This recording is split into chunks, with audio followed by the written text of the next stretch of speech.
रविवार को आरा के वीर कुंवर सिंह स्टेडियम में लोक जनशक्ति रामविलास पार्टी के राष्ट्रीय अध्यक्ष चिराग पासवान एक बड़ी रैली को संबोधित करेंगे। इसे नव संकल्प महासभा का नाम दिया गया है, जिसकी तैयारियां जोर शोर से चल रही है। इसमें 1 लाख से ज्यादा की भीड़ जुटाने का दावा किया जा रहा है। इस नव संकल्प महासभा को जानकार शक्ति प्रदर्शन मान रहे हैं, तो वहीं कुछ लोग इसको सीट शेयरिंग से पहले की प्रेशर पॉलिटिक्स के रूप में क्यों देख रहे हैं, देखिए इस रिपोर्ट में। आरा का वीर कुंवर सिंह स्टेडियम है। रविवार को लोक जनशक्ति पार्टी यहीं से बिहार विधानसभा चुनावों का शंखनाद करेगी। इस नव संकल्प महासभा को पार्टी के मुखिया और केंद्रीय खाद्य प्रसंस्करण मंत्री चिराग पासवान संबोधित करेंगे। महासभा की तैयारियां मुकम्मल की जा रही हैं। माना जा रहा है कि नव संकल्प महासभा में 1 लाख से ऊपर की भीड़ जुट सकती है। देखिए, नव संकल्प महासभा का आयोजन किया गया है लोक जनशक्ति पार्टी रामविलास के। करीब 1 लाख लोगों के आने का अंदेशा है। यहाँ पे इस रमना मैदान आरा का जो जगह आप देख रहे हैं, करीब 33 जो है विधानसभा है। यहाँ से हम लोग को लाने का, सब लोग आने का लक्ष्य है। अब सवाल ये उठता है कि आखिर आरा ही क्यों? तो हम आपको बता दें कि चुनावी शंखनाद के लिए आरा का चयन पार्टी की चुनावी रणनीति का हिस्सा है। शाहबाद की 33 विधानसभा सीटों पर पार्टी की नजर है। 2020 के बिहार विधानसभा चुनावों में बेशक चिराग की अगुवाई में लोजपा अकेली लड़ी, लेकिन शाहबाद रेंज में उसका प्रदर्शन बेहतर रहा। जिन 9 सीटों पर लोजपा दूसरे नंबर पर रही, उनमें से ज्यादातर सीटें इसी रेंज की बताई जा रही है।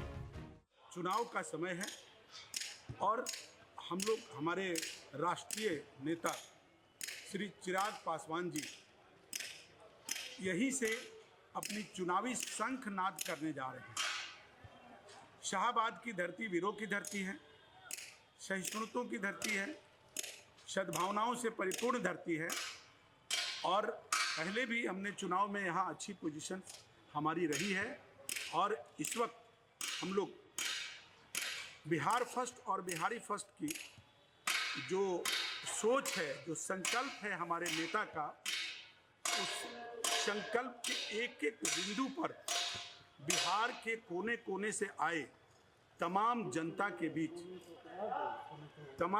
के बीच शाहबाद के धरती के कोने कोने से आए तमाम जो यहाँ के हमारे नेता के को सुनने के लिए जो लोग आ रहे हैं, उनके बीच सभी तरह की बातें, मन की बातें हमारे नेता 8 तारीख को करेंगे। लोक जनशक्ति रामविलास कितनी सीटों पर चुनाव लड़ेगी, फिलहाल अभी तक ये तय नहीं है।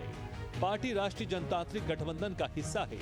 यहाँ जेडीयू, बीजेपी, लोजपा के साथ जीतन राम मांझी की हम पार्टी, राज्यसभा सांसद उपेंद्र कुशवाहा की राष्ट्रीय लोक समता पार्टी के बीच सीटों का बंटवारा होना है। माना जा रहा है कि बिहार विधानसभा की 243 सीटों में से 100 सीटें जेडीयू और बीजेपी को मिल सकती है, जबकि बाकी बची 43 सीटों में से ही लोजपा और दूसरे घटक दलों की हिस्सेदारी तय होगी।